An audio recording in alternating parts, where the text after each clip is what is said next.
All Yakov Grigoryevич's thoughts turned in one direction, to the little house on the corner of Millenaya Street with its familiar, rusting sign with gold lettering, E.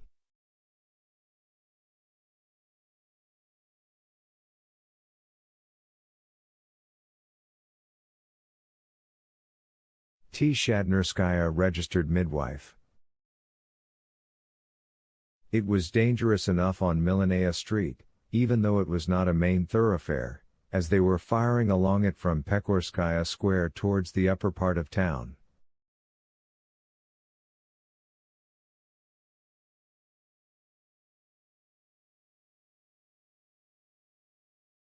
If only he could just hop across.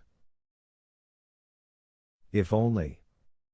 His hat on the back of his head, terror in his eyes, Yakov Grigoryevich started to creep along close to the wall.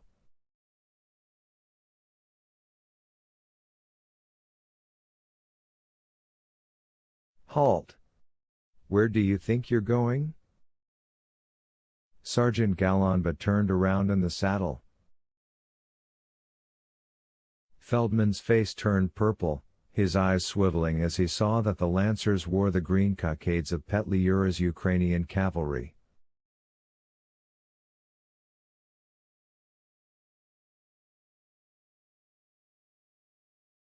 I'm a peaceful citizen, sir.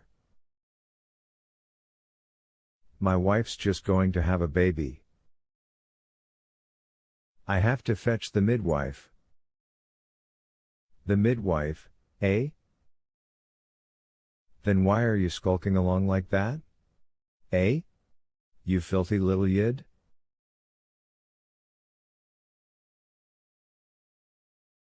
Sir. Like a snake, the sergeant's whip curled around his fur collar and his neck. Hellish pain. Feldman screamed. His color changed from purple to white and he had a vision of his wife's face. Identity papers.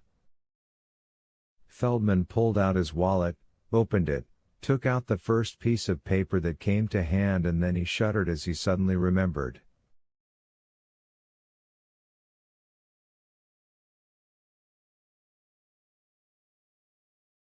Oh my God, what have I done?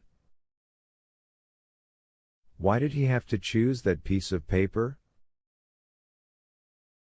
But how could he be expected to remember, when he has just run out of doors, when his wife is in labor?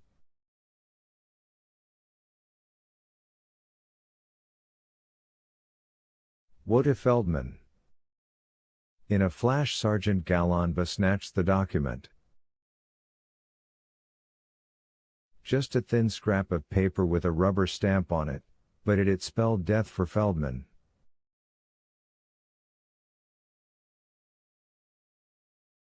The bearer of this pass, Mr. Y.G. Feldman, is hereby permitted freely to enter and leave the city on official business in connection with supplying the armored car units of the city garrison.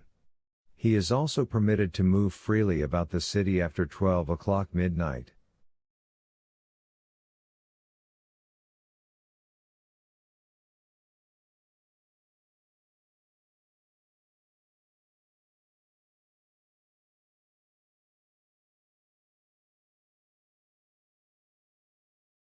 Signed, Chief of Supply Services Illarionov, Major General.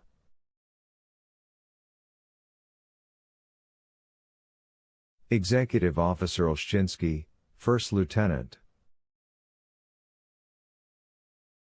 Feldman had supplied General Kartuzov with tallow and Vaseline for greasing the garrison's weapons.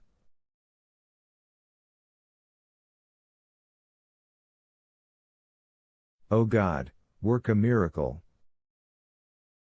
Sergeant, sir, that's the wrong document. May I? No, it's the right one, said Sergeant Galonba, grinning diabolically. Don't worry, we're literate. We can read it for ourselves.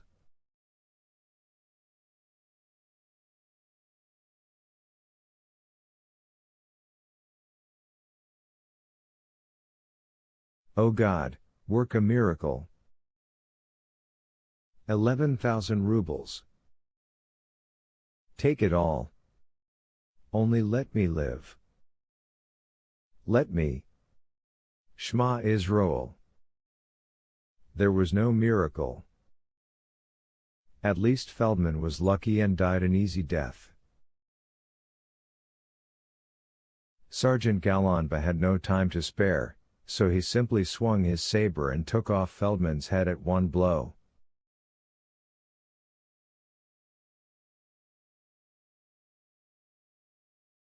Nine. Having lost 7 Cossacks killed, 9 wounded, and 7 horses, Colonel Bulbutun had advanced a quarter of a mile from Pekhorskaya Square, as far as Reznikovskaya Street, where he was halted again.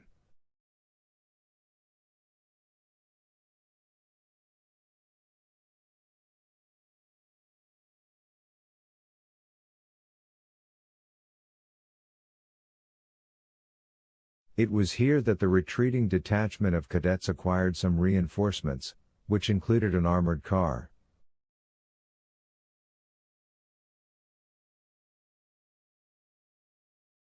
Like a clumsy gray tortoise capped by a revolving turret, it lumbered along Moskovskaya Street and with a noise like the rustling of dry leaves fired 3 rounds from its 3-inch gun.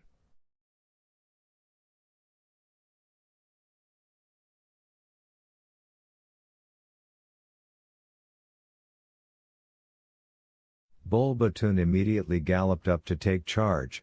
The horses were led off down a side street. His regiment deployed on foot and took cover after pulling back a short way towards Pekhorskaya Square and began a desultory exchange of fire.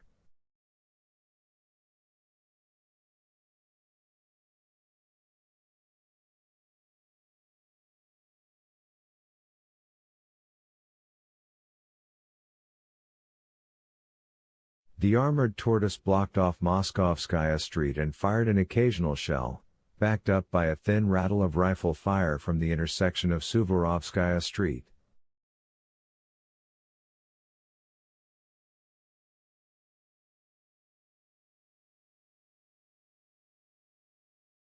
There in the snow lay the troops which had fallen back from Pekhorsk under Bulbutun's fire, along with their reinforcements, which had been called up like this.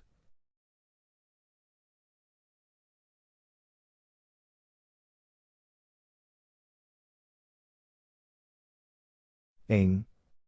1st Detachment Headquarters? Yes. Send 2 companies of officers to Pekhorsk.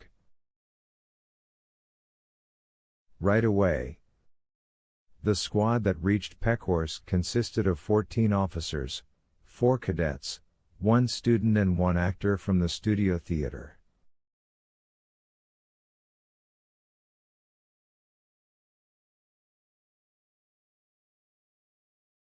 One undermanned detachment, alas, was not enough.